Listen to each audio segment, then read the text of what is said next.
Hey, welcome back to Cold Hearts. In the last episode, we were on our way to Mr. Ibiki's house. Alright. Mr. Ibiki lives on the outskirts, far away from the rush and the noise of the city. The mansion lies mostly in the shadows, but is still as impressive as I remember it. That is a nice house. Wow. Unfortunately, it's not the time for admiration. It's 9:55 p.m., and for some reason, I'd rather show up half an hour early for an appointment than be just a minute late. So I rush to the door, adjust my tie for the last time, and ring the bell. At first, nothing happens. I'm not sure if letting me wait is part of Ibiki's strategy, or if walking through the entire mansion just takes a lot of time. Maybe it's both. But after what feels like an eternity, the door finally opens, and I'm presented with Mr. Ibiki's smug smile. Well, who do we have here? Welcome to my humble home. Oh god, that's disgraceful. Even for you, Ibiki. Humble. Thank you for the invitation, Mr. Ibiki. Mind if I come in? Oh, not at all, please. Really nice house. I've ordered some first-class sashimi. It should arrive in a few minutes. How about we eat and talk a little about how things are going for you? How you've managed to settle into the daily routine, which is surely a challenge for you. After that, I'll have a look at the documents you brought me. I would like to punch you in the face so much. I would like to thank you for inviting me for dinner, Mr. Ibiki. This sounds like a good plan. He shrugs off my compliment, which gives me time to take in the dining room, dominated by a huge table with places set for 2 people. Please, do take a seat. Thank you. I thought Ibiki wasn't married. Why would he need such a huge place? Well, I guess for him, it's not what he needs that's important, just what he can get. We start with some small talk, a warm-up for the battle ahead.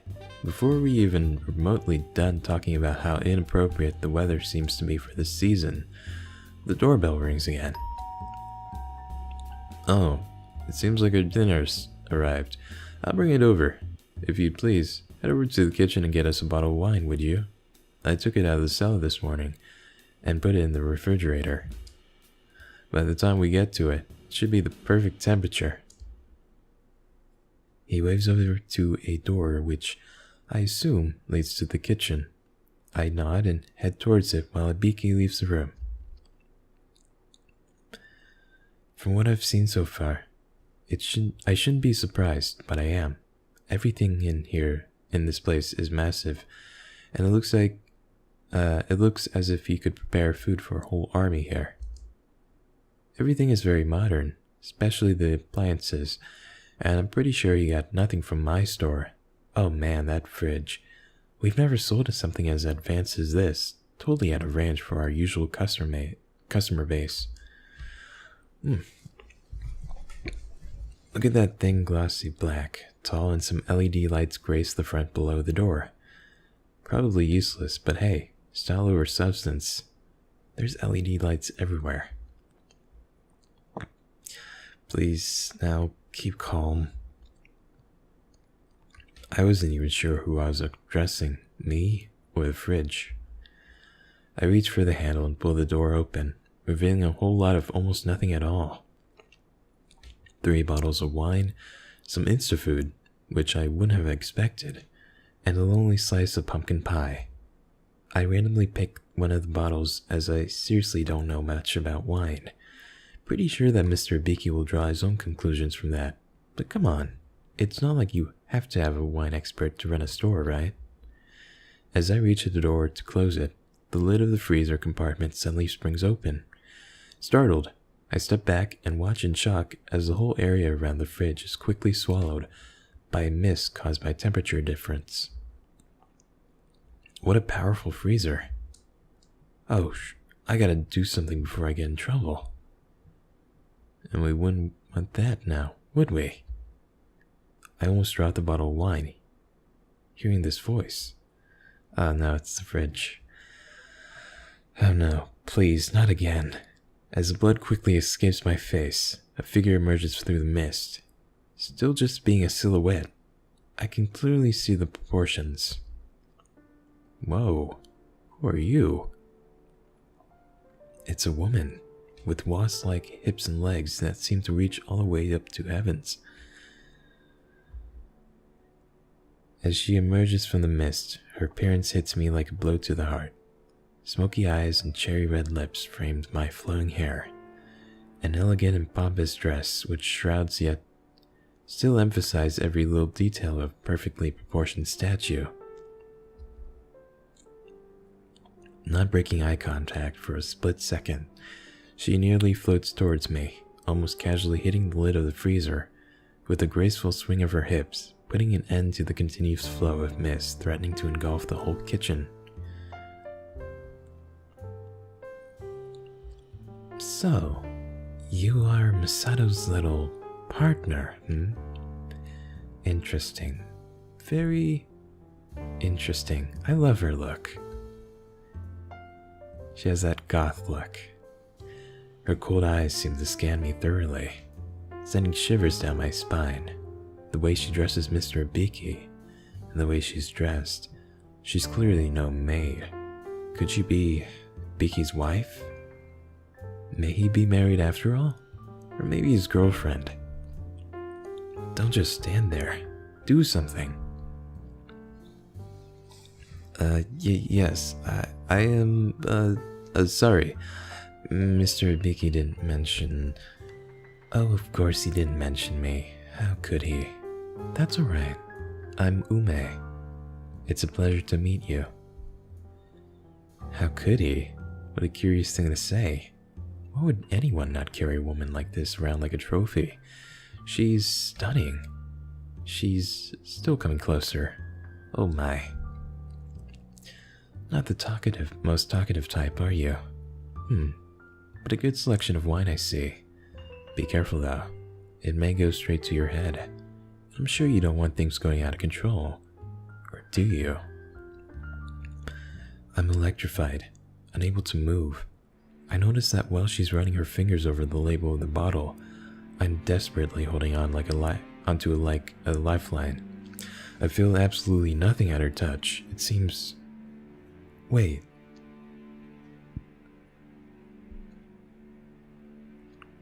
Her fingers are clearly reaching through the glass. Wait a minute. Wait a minute. This woman, Ume, is she a freezer? It's not real. The realization hits me like a slap to the face. Of course he didn't mention me, the way how she emerged from the mist, but she did close the lid of the freezer. She's... Oh God help me. She's another one, but she's also standing right in front of me. How is this possible? Is it the stress? Have I gone completely insane? Both? What do I do?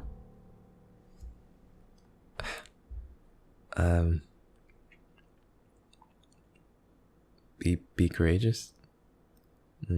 Or be cautious and cold? Okay, she clearly isn't real, but that doesn't mean I can relax. She's up to something, and I have to make sure things go smoothly tonight. Oh, I see. I was confused there for a minute. I must say, for a fridge, you're putting on quite the show. I didn't even know this was possible. I'm really intrigued to know how she manages to appear in human form, but I feel like I'm walking a dangerous path, and I should maybe sacrifice the satisfaction of an answer in favor of not playing into her hands. And it seems like I made the right choice. She flinches for a split second, although her smile doesn't really melt. Raising an eyebrow, she seems to be rather amused by my remark. Well, it was worth a try. Isn't it all about putting on a show? Everyone acts to impress others. You do too. Or is there another reason for your visit today, Don't worry. I won't tell. I'm sure you'll do fine. Her giggle hits me right in the spot, but I can't help but notice the cold accompanying it. Stay cool, stay collected. Thank you very much. I hope so too. Now if you excuse me, I have a dinner to attend to. Without another word, I turn around and leave the kitchen. Not too fast. Don't want to leave with the wrong impression, right? I have no idea how long I spent in the kitchen, but luckily, it passed unnoticed. Ibiki is just about to prepare a huge mixed sashimi platter, and my mouth begins to water. I'm desperately looking for something to keep my mind off whatever just happened in the kitchen, and this food just looks like the most delicious escape I've ever seen. Oh man, what now? Gotta say, your shop is really cozy. If it wasn't so smelly I could live here. What the? Who are you? Is this a prank? I don't even... Who's texting us? Is it the girl from yesterday? Or earlier? I put down the bottle of wine as Ibiki looks up to me. Oh, there you are. See, you've made your choice. Interesting. I feel like he's judging us. Honestly, I don't care anymore.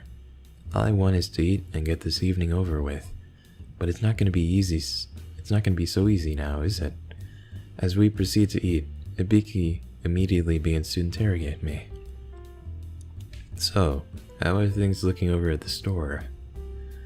Oh, pretty good. I can't complain. Still have a steady stream of customers, and they seem to be happy. Oh, that's good to hear. I imagine it was hard to pick up where he left off, getting acquainted with the customer base, digging into all of this paperwork. No problem with it at all? No, you knew my father. He was an orderly man, and he treated his customers with the utmost respect. Continuing his work wouldn't have been easier. Could have been easier. Just needed a little bit of dedication. It was no big deal. That was a bit cold, yes. The way Ibiki fails to show any sensitivity towards the fasting of my father just downright pissed me off. I meet his eyes and see his expression shifting slightly. Is that a spark of recognition? Maybe he feels that he has to test me, make sure I'm good for the job. And yes, feelings have no place out there. Maybe I misjudged his intentions. As the end of the dinner draws near, topics get more casual. Mr. Ibiki gives up asking me about the work, and I'm happy about it. Of course, there's still the business plan, but my confidence is growing immensely. Well, that was good. Now how about we have another glass of wine while we look at your project? Sounds good to me. As I grab for the folder from my bag, I suddenly notice a wave of mist coming from the gap beneath the kitchen door. Oh no. What the hell? The freezer was... Ume closed it, did she? But wait. If she's just a figment of my imagination, does that mean the fridge is still open? Oh no. Improvise.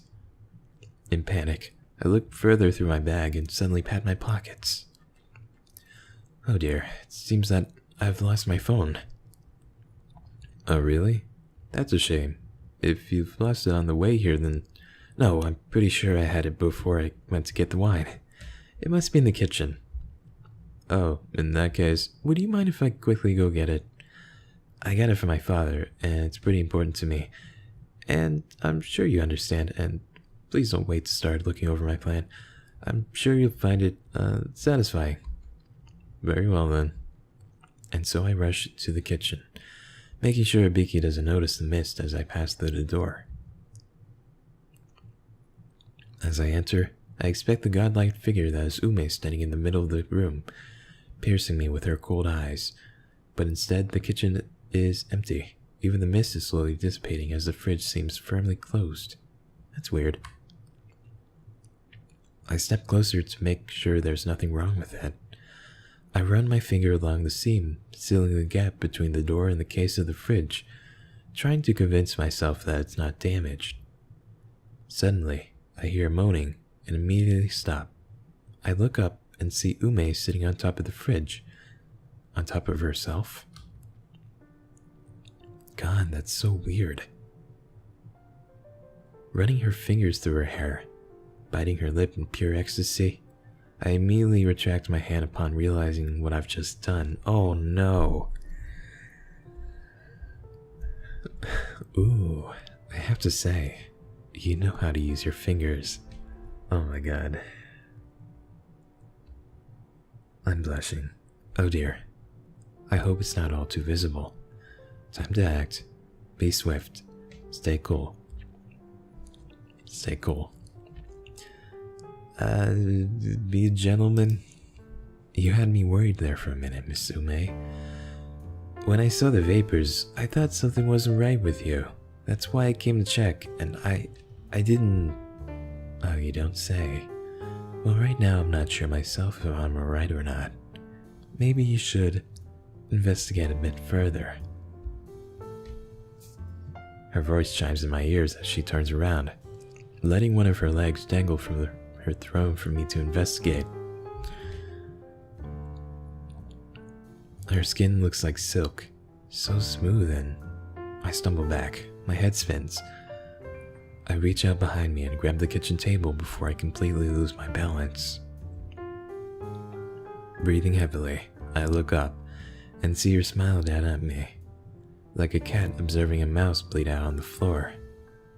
Oh my, it seems to me that you require some investigation yourself, We're talking to the manifestation of a refrigerator. No, I'm fine, and she is seducing us. Oh, is that so? Well then, maybe you should head back into the dining room. Oh, and don't worry. I'm sure I'll find ways to keep myself entertained. After all, you've shown me some new trick to try. She purrs? Yes, you should, I should do that. On unsafe legs, I leave the kitchen as I hear Ume giggling behind me. I hope I can keep myself together. Still out of breath, I take a seat next to Mr. Ibiki. So is the freezer really closed? So? Huh? I look at him in confusion and shame, which seems completely unreasonable, but I can't help it. Did you find your phone? Oh, yes. Yes, thank you. I gradually pull myself back together. Ibiki nods slowly and turns back towards my plan. I'm not sure if he's happy with it. Damn poker face. As Mr. Ibiki grasps the contents of the documents I presented to him, he begins asking questions, trying to poke holes in my strategy. Despite the events of the evening, or maybe because of them, I managed to keep my mind focused and answer the best I can. With each answer I give, Mr. Ibiki seems more and more satisfied with me, even though I still think it's a long way until I can call this respect. Eventually, we reach the final details of my plan. But I can't have a simple victory, can I? From the corner of my eye, I see the door to the kitchen opening slightly. Ume leaning against the frame with a seductive smile on her face. Jeez, I can't read today. Shh, what if Mr. Mickey sees her? Can he see her? Would that be my problem? I can't risk it. The evening has gone so well and I can't let a refrigerator mess it all up. I clear my throat to get Ibiki's attention. Mr. Ibiki, I spent a lot of time talking during the day. Would it be okay if I get a glass of water from the kitchen? Oh, of course. See yourself. I'll look over the numbers one last time. Thanks. Quickly, I rush towards the kitchen and see Ume disappearing from the door frame. As I enter, I see Ume is definitely up to no good. She's leaning against the fridge, her spine arched slightly back, flattering all the advantages of her upper body. With her head cocked to one side, it makes for a mischievous and equally seductive look. Definitely up to no good. She knows it. We both know it. It's time to confront her about it. Let's act politely. We don't want, Beaky to come in. We're just yelling at a fridge. Look, Ume, I don't know what you're up to or why. You obviously know that this evening is very important to me. So with all due respect, please let it go. Let me have the success. I really need it, please. Ume pushes herself off the fridge. Oh, is that so? You're cute, you know that. Of course I know how important playtime is for you. Playtime? You think this is a game? Slowly, she comes closer, swinging her hips with every gracious step she takes. Of course it is. Humans love to play. First as children, then as adults. The only difference lies in the stakes, which grow higher and higher. And that's the most intriguing aspect. She's now standing right in front of me, her lips just inches away from mine. There's just one difference between me and most other adults. I try to find my voice. What would that be? Ume moves her head, bringing her lips dangerously close to my ear as she whispers. I still have fun playing games. My whole body shakes like crazy, and I have a hard time keeping my thoughts straight. My vision blurs as I suddenly wrap my arms around Ume. Whoa! I hear her sigh, and while everything is fading to black, all I can think of is how cold her skin feels. Hey. Huh? As I slowly come to my senses, my vision is still dominated by a huge chunk of darkness. Oh no. He will see me with her. He might get jealous, but maybe she prefers me? Maybe she wants to stay with me forever?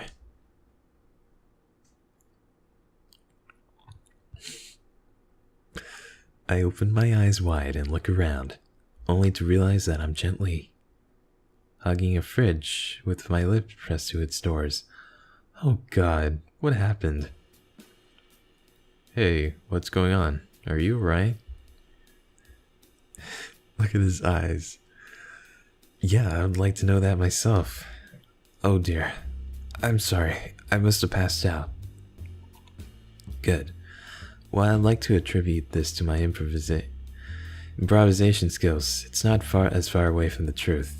A wave of embarrassment hits me as I see a stain of spill running down the sleek black front of Mr. Beaky's fridge. What have I done? Slowly I turn towards where Beaky's voice came from. And yes, slowly shaking his head, he seems to have noticed it too. I'm so sorry. I felt weak all of a sudden. The day must have been harder than I wanted to admit. His gaze is incomprehensible, but he doesn't seem to be angry. It's okay. Look, I'm gonna call you a taxi to get you home. You are not getting on that bike of yours. They can transport it too. But... no buts. Now let me make the call and get you a glass of water. I comply. A few minutes pass and Beaky comes back. Okay, they'll be here any minute. Let's go outside. The fresh air will do you good. Maybe he's nice. I don't know. Maybe we misjudged him. His fridge, on the other hand. So I checked all the documents, young man. They look good. Really good, in fact. I think I'll continue my investment, and maybe even add a little extra. There's some real potential here. Okay, so you read it over, and he liked it. That's good. Thank you very much, Mr. Beaky. I appreciate your kind words. Your father taught you well. You can be proud of yourself.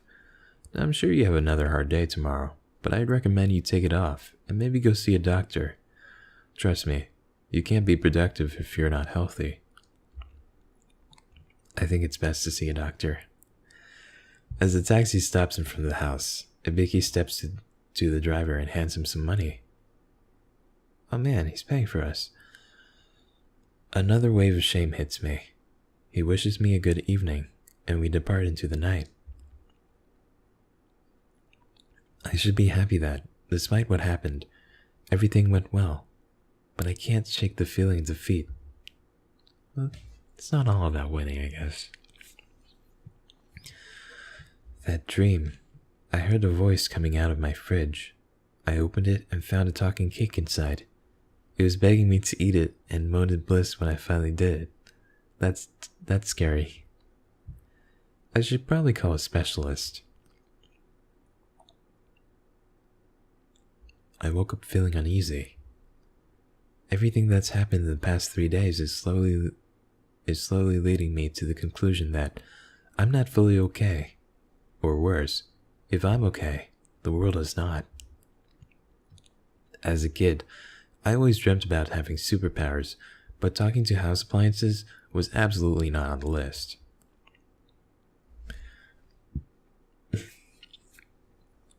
What if everything could talk?